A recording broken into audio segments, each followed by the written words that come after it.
प्रणाम। मैं प्रोफेसर विष्णुदत्त पांडे, पूर्व विभागाध्यक्ष दर्शन शास्त्र विभाग, महात्मा गांधी काशी विद्यापीठ, वाराणसी। लगभग 1 वर्ष के बाद मैं फिर वीडियो बनाते हुए आपके सामने उपस्थित हुआ हूँ। अब मैं अपने सेवा से अवकाश प्राप्त हो गया हूँ। इस बीच में कुछ बहुत सारे कारण आए, जिनके नाते मैं अपने इस मिशन पर लगा नहीं रह सका। जो लोग मुझे सब्सक्राइब किए थे या जो मुझे सुनते थे, मेरे वीडियोस देखते थे, मैं उन सबों से क्षमा प्रार्थना के साथ फिर जुड़ना चाहता हूँ आप सब लोगों से। अभी ये नवरात्र चल रहे हैं, 2022 अक्टूबर है शुरुआत, तो नवरात्र चल रहे हैं। आज सिद्धिदात्री माँ का दिन है, नवमी का अंतिम दिन है। तो हमारे मन में आया कि हम आज से ही शुरू करें, आप लोगों से बातचीत आगे बढ़ाएं। ये जो शक्ति की पूजा की जाती है 9 दिन तक, ये एक तरह से विश्व में, अखिल ब्रह्मांड में जहाँ कहीं जो कुछ भी है सब वो देवीमय है।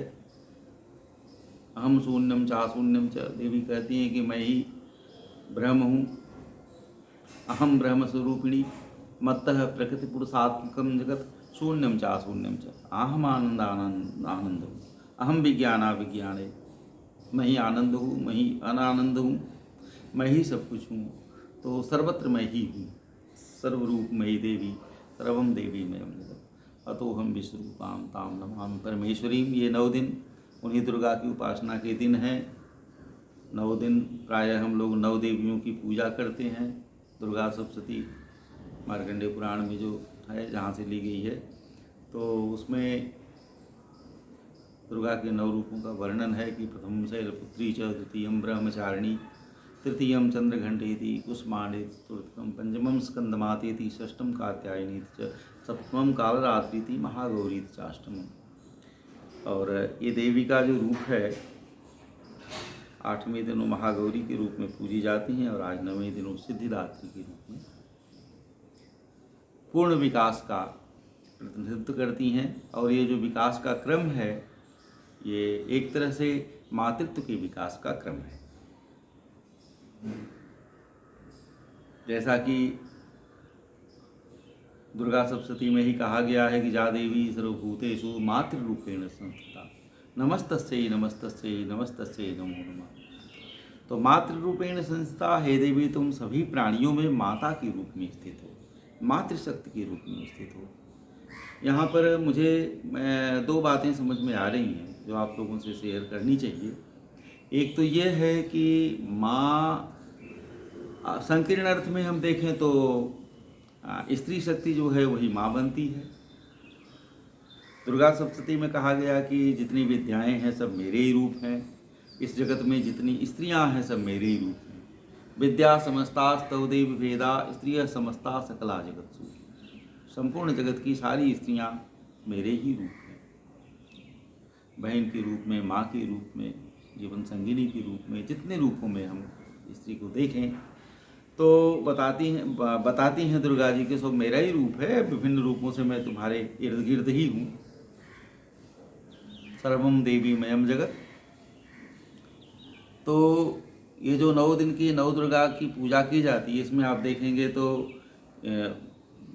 बच्ची रूप से लेकर के स्त्री के बाल रूप से लेकर के उसके क्रमशः विकास की धारणा इसमें व्यक्त की गई है। और इसके बाद वो किसी की पत्नी बनती हैं, फिर वो किसी की माँ बनती हैं, और अपने बच्चे के पालन पोषण में वो कात्यायनी या कालरात्रि के भी रूप में दिखती हैं। यानी जगत की रक्षा, संरक्षा, परिवर्तन के लिए वो इन सभी रूपों में दिखती हैं दुर्गा जी। और लास्ट में वो माँ के रूप में, जगत माता के रूप में प्रतिष्ठित होती है। तो स्त्री जो है वह क्रमशः किसी की पुत्री, किसी की पत्नी, किसी 1-2 की माँ, फिर वो जगत माता बन जाती है। और ये जो मातृशक्ति का स्वरूप है। तात्विक रूप से वो जो ताकत है, सारी एनर्जी का जो आदि स्रोत है, वो जगत की रचना के लिए अपने को 3 रूपों में प्रतीकृत करती हैं।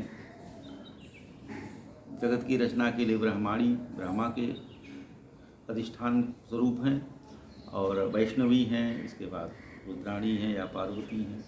तो सृष्टि स्थिति विनाशानाम शक्ति रूपे सनातनी गुणाश्रय गुणमय नारायण नमोस्ते, ये तो उनका व्यापक तत्वमीमांसीय स्वरूप है।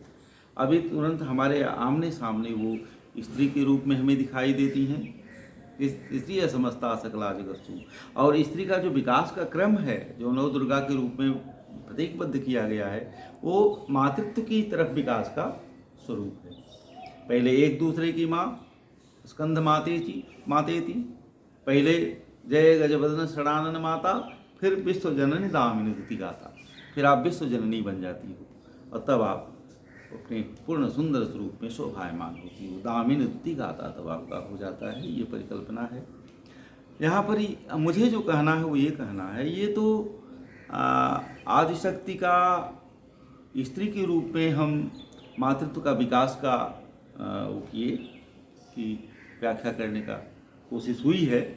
एक बात जो मुझे कहनी है वो ये कहनी है कि दुर्गा सप्तशती का ये जो श्लोक कहता है कि या देवी सर्वभूतेषु मातृ रूपेण संस्थिता, तुम सभी प्राणियों में माँ के रूप में स्थित हो, इस पर मुझे जोर देना था आज के इस वक्तव्य में, कि चाहे वो स्त्री हो, चाहे पुरुष हो, चाहे कोई जीव जंतु हो, पक्षी हो, कोई प्राणी हो, सब में तुम माँ के रूप में हो। इसका क्या मतलब है, ये समझा जाए। इसका मतलब ये है कि जैसे हमारे अंदर सुख की, दुख की अनुभूति होती है स्वयं के सुख दुख को लेकर के, वैसे ही हम दूसरों के सुख दुख वेदना इत्यादि से प्रभावित होते हैं। और ये जो प्रभावित हम होते हैं, ये जो हमारी विशेषता है, वो हमारे अंदर का मातृशक्ति है, मातृत्वपना है। तो हर प्राणी में ये मातृत्वपना होता है। हम अगर किसी की पीड़ा समझ पा रहे हैं, हमारे अंदर दया, मया, करुणा, वात्सल्य ये सब है, ये भाव हैं, तभी हम दूसरे का दुख, दर्द, पीड़ा ये सब समझ पाएंगे, और तभी हम दूसरे से जुड़ेंगे। ये जो सामाजिक ताना बाना है, विश्व का जो आपसी लगाव और बंधाव है, ये इसी मातृत्व शक्ति के कारण है। तभी हम एक दूसरे से जुड़ते हैं। और जब ये शक्ति हमारे अंदर कम विकसित है, तो हम दूसरे का पीड़ा, दुख, दर्द ये सब नहीं समझ पाते हैं। जैसे कि गांधी जी को एक भजन प्रिय था नरसिंह मेहता का, कि वैष्णव जन तो तेने कहिए जे पीर पराई जाने रे। पीर पराई आप इसी मातृत्व की विशेषता के नाते ही जान पाएंगे। गांधी जी कहते थे अपने बारे में कि मैं सबसे अच्छा नर्स हूँ। तो नर्स कोई जरूरी नहीं कि वो स्त्री ही हो, पुरुष भी नर्स है। यहाँ 2 घटना बता करके मैं अपनी बात आज ख़त्म करूँगा, लंबा ना हो इसलिए, कि अभी कुछ दिन पहले वीडियो घूमता था सबके व्हाट्सएप पर, जिसमें एक बूढ़ा पक्षी एक डाल पे बैठा हुआ है और कांप रहा है बेचारा, और कुछ जवान पक्षी ला करके उसके मुंह में दाना या चारा चुगा रहे हैं। तो ये जो चारा चुगा रहे हैं जो पक्षी ला करके, वो क्यों चुगा रहे हैं? उस बूढ़े के प्रति, उसके मन में, बूढ़े पक्षी के प्रति उनके मन में दया है, करुणा है, और लग रहा है कि मुझे इसके लिए भी कुछ करना चाहिए। तो हमारा जो परोपकार पक्ष है ना, उसी मातृपक्ष के नाते, मातृ विशेषता के नाते।